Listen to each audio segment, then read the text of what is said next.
Uma boa noite a todos. Estamos iniciando mais um programa Somos Igreja. Nesse mês tão bonito para a nossa Igreja Católica, quando celebramos 3 santos da nossa devoção popular. E mais um que é de extrema importância para a vida da nossa igreja. Celebramos já no dia 12 Santo Antônio, no dia 24 São João Batista, o nascimento de São João, a natividade, e agora no próximo domingo a igreja vai celebrar a solenidade de São Pedro e de São Paulo. A festa de São Pedro e São Paulo, ela é marcada pela igreja desde o início, no dia 29 de junho. Mas pela grandeza dessa solenidade, e para que todos os fiéis possam dela participar e contemplar estas duas figuras, sempre a festa é transferida para o domingo mais próximo. Portanto, nesse ano, nós vamos celebrar no dia 1º de julho, é o domingo depois do dia 29. A tradição da igreja coloca o dia do martírio desses dois, de Pedro, dentro da cidade de Roma, da antiga Roma, de Paulo, fora da cidade de Roma, fora dos muros da cidade, no dia 29 de junho do ano 67, na época de Nero. Vamos meditar um pouquinho sobre a importância desses dois santos que são considerados colunas da igreja. De fato, os dois sustentaram a igreja no começo e sem eles nós não seríamos o que somos hoje. São Pedro, ele representa para nós a instituição, a hierarquia. Chamado de chefe da igreja, Jesus o chama de pedra, tu és Pedro, e sobre essa pedra vou edificar a minha igreja, e as portas do inferno não vão prevalecer sobre ela. Pedro era um homem simples, pescador, temperamental, mas um homem de uma generosidade sem igual. Na lista dos apóstolos, no Evangelho, ele sempre aparece em primeiro lugar.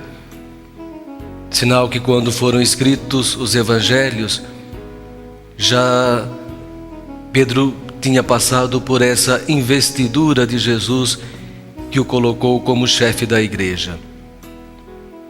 Mas no meio dos apóstolos, é sempre ele aquele que toma a frente, diante de grandes decisões, ou diante de situações de conflito ou de mistério. Em Cesareia de Filipe, quando Jesus pergunta aos apóstolos: o que estão dizendo de mim por aí? E a resposta dos apóstolos, uns dizem que é Elias, outros dizem que é João Batista, outros dizem que é algum dos profetas. Jesus pergunta: e vocês? Para vocês, quem eu sou? Pedro toma a frente e consegue fazer uma profissão de fé verdadeira: tu és o Cristo de Deus. Pedro, nesse momento, une a pessoa histórica de Jesus ao Cristo da fé, mostrando a essência do Cristo. O próprio Jesus diz que esta não é uma profissão de fé que brota do conhecimento humano, mas que brota da revelação do Espírito Santo. Portanto, vemos aí em Pedro um homem totalmente aberto ao Espírito Santo. Também é claro, Pedro iria negar Jesus 3 vezes. O próprio Jesus sabia disso, e o próprio Jesus já havia revelado que após a sua morte, o galo não cantaria antes que Pedro 3 vezes dissesse: não o conheço. Mas Jesus pensa tudo isso no amor que ele tem por Pedro. No seu coração já havia ele definido que Pedro seria o líder da igreja. Apesar de um homem temperamental, Pedro era um homem de fé. Por isso, após a ressurreição, vemos ali no Evangelho de São João, Jesus 3 vezes pergunta para Pedro: tu me amas?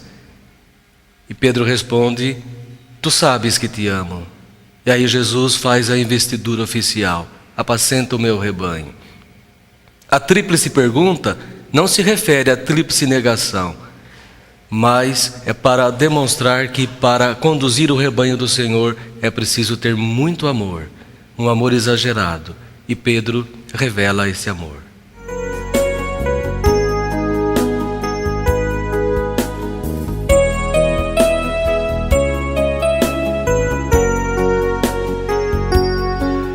Agora vamos falar deste grande homem, um gigante do Novo Testamento, São Paulo apóstolo.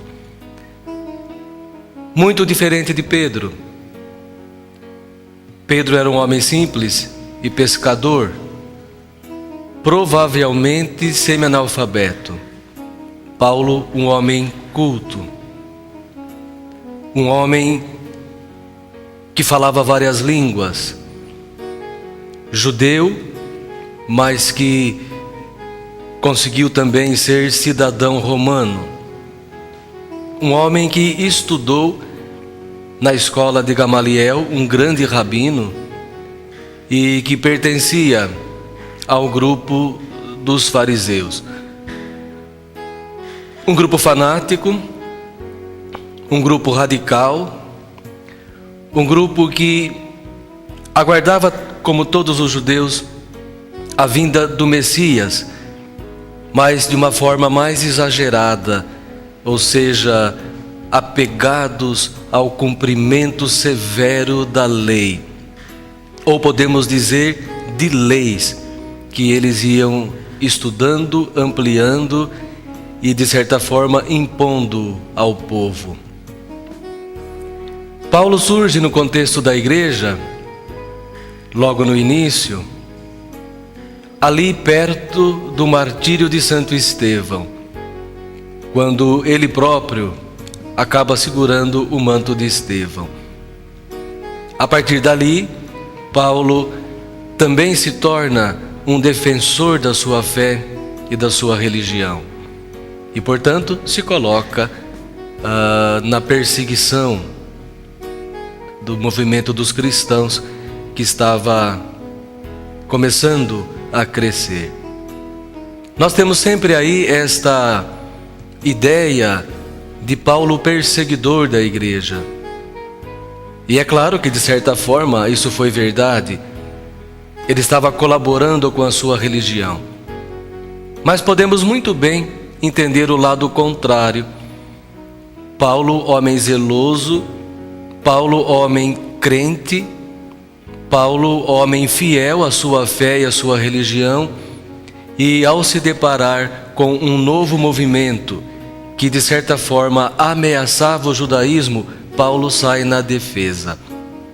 Portanto, o ato de perseguir por parte de Paulo, não podemos encará-lo como maldade, mas sim como ato de fé. Ele defendia a sua religião. Mas esse homem passou também por muitas transformações. Enquanto perseguia a igreja e se deparava com homens que acreditavam no ressuscitado e afirmavam ter contato com o ressuscitado, Paulo foi mudando a sua maneira de pensar. Foi mudando os seus conceitos, até que, a caminho de Damasco, para ali também perseguir o grupo dos cristãos, Paulo cai por terra e se encontra com Jesus. A tradição nossa, embora isso não esteja na Bíblia, diz que Paulo caiu do cavalo. Mas ali na Bíblia, Paulo cai por terra. De certa forma, a viagem que estava fazendo usaria algum animal. Mas o importante é esse seu encontro com Jesus, que muda totalmente a sua visão, muda totalmente os seus conceitos. Até a imagem bíblica que Atos nos apresenta, de que teria ficado cego, escamas apareceram sobre os seus olhos, e depois do batismo de Ananias, as escamas teriam caído. Tudo isso mostra uma mudança de visão. Seus olhos começaram a enxergar diferente. A partir disso, esse homem se tornou incansável. Nós devemos, de certa forma, o nosso cristianismo à pessoa de Paulo, ao seu dinamismo, ao seu ânimo, ao seu desejo de ser missionário e aos seus projetos de construir comunidades, de construir igreja. Criticado pelos judeus, criticado pelos cristãos, criticado pelos apóstolos, porque ele não conviveu com os 12, nem conheceu Jesus antes disso, mas ele atribui a si também o título de apóstolo. Se temos 12 apóstolos, que foram escolhidos por Jesus, depois da traição de Judas, Pedro colocou Matias no lugar de Judas para manter aí o número 12, Paulo passa a ser o 13º. Ele diz que o Senhor Jesus o constituiu apóstolo dos pagãos. É claro que a abertura da igreja ao mundo pagão, ela já começou com Pedro, de maneira bem discreta. Quando Pedro vai à casa de Cornélio e o converte, Cornélio era um pagão. Pedro entende que a salvação é universal. Paulo, mais que ninguém, entende isso, que a salvação oferecida por Jesus Cristo e que o seu mistério pascal, o seu gesto de entrega na cruz, não é para um grupo, mas é para toda a humanidade. Portanto, Paulo tira o cristianismo de dentro do judaísmo e o conduz para o mundo. A tradição diz que os dois morreram no mesmo dia, em Roma. Pedro crucificado, de cabeça para baixo, ao contrário, por opção dele. Paulo decapitado. Foi julgado em Roma, porque era cidadão romano. Os dois, tão diferentes, são unidos numa mesma festa. Os dois, que chegaram até a discutir no concílio de Jerusalém, o primeiro concílio da igreja, por causa das visões diferentes, os dois são colunas da igreja. Pedro representa para nós até hoje a instituição, porque está presente no meio de nós até hoje, na pessoa do Papa. Paulo representa o carisma, a missionariedade da igreja, e também está presente até hoje em nosso meio, através do Colégio dos Bispos, que representam todos os apóstolos. Que esses dois grandes santos possam inspirar a nossa vida cristã. Que nós podemos olhar para Pedro e pensar na comunhão que temos que ter com a igreja. Que nós possamos olhar para Paulo e compreender que nós também devemos ser missionários tão fervorosos, tão ardorosos como ele foi. Que São Pedro e São Paulo roguem por nós e pela nossa igreja.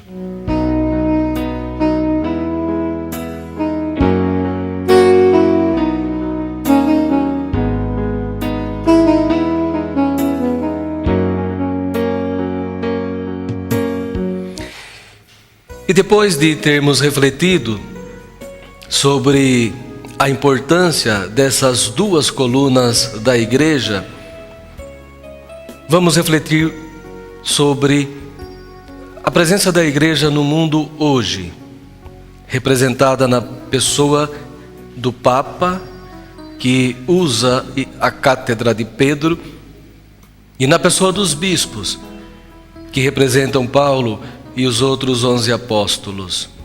E Papa, bispos, padres, diáconos e o povo, nós formamos aí uma verdadeira comunhão.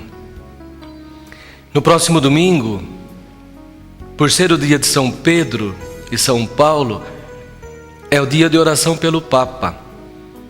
Todos nós somos chamados a unir nossas orações, nossos pedidos, pelo sucessor de Pedro e que conduz a Igreja. Papa Bento XVI, um homem com 85 anos, há mais de um século a Igreja não era conduzida por um homem desta idade. Apesar da sua boa aparência, apesar da sua boa saúde, devemos levar em conta também a sua idade, o seu cansaço, todo o seu trabalho. Num pontificado que nós sabemos extremamente difícil e marcado por polêmicas e por conflitos. Portanto, meus irmãos, minhas irmãs, o Papa precisa das nossas orações. Mas o Papa não conduz a Igreja sozinho. Os bispos estão em torno do Papa, nós estamos em torno do bispo. Os bispos são a presença também dos apóstolos na Igreja, e também eles necessitam de nossas orações nesse domingo em que celebramos São Pedro e São Paulo. A Igreja necessita de pastores, e em eclesiologia, é uma das disciplinas da teologia, nós temos uma palavrinha grega que se chama koinonia. Essa é a definição da Igreja, koinonia. A Igreja não é democracia, a Igreja não é aristocracia, não é autoritária, a Igreja é koinonia, que significa comunhão. A proposta vem do Evangelho, a proposta vem do próprio Cristo, a proposta vem dos apóstolos e nós aceitamos, professamos a fé, recebemos o batismo e fazemos comunhão em torno de Pedro e em torno dos apóstolos. Esta é a beleza da nossa Igreja. Às vezes, as pessoas querem definir a Igreja como democracia e se acham no direito de interferir nas decisões dos pastores. Às vezes as pessoas que não compreendem bem o que é a Igreja se acham no direito de realizar o seu trabalho pastoral ou seu ministério, seja do canto, seja da liturgia, seja da palavra, se acham no direito de fazer como pensam, como acham que tem que ser feito. A festa de São Pedro e São Paulo nos convida a compreender que nós estamos unidos em torno dos nossos pastores, no amor, na oração, na obediência e, sobretudo, na comunhão. Por quê? Porque acreditamos que no colégio apostólico, na comunhão desse colégio, tendo Pedro à frente, o Espírito Santo conduz a Igreja e conduz a história. E só estamos aqui, meus irmãos, minhas irmãs, até hoje, porque é realmente o Espírito Santo quem conduz a Igreja. Tu és Pedro, sobre essa pedra edificarei a minha Igreja, e o inferno não vai prevalecer sobre ela. Essa garantia não é humana, essa garantia é divina. Portanto, é o próprio Senhor, com seu Espírito, que vem sustentando a sua Igreja. E nós, pastores e povo, na comunhão e na abertura ao Espírito que conduz a Igreja, colaboramos com Pedro, com Paulo, com os apóstolos, para continuar evangelizando o nosso mundo e fazendo Jesus se tornar cada vez mais presente nas famílias, no coração das pessoas, nos jovens, nas crianças. E que São Pedro e São Paulo nos ajudem. Que São Pedro e São Paulo interceda por nós para que sejamos comunhão e para que sejamos verdadeiros missionários do Senhor Jesus Cristo, levando paz e amor ao mundo. Amém? Uma boa noite a todos. Fiquem com Deus.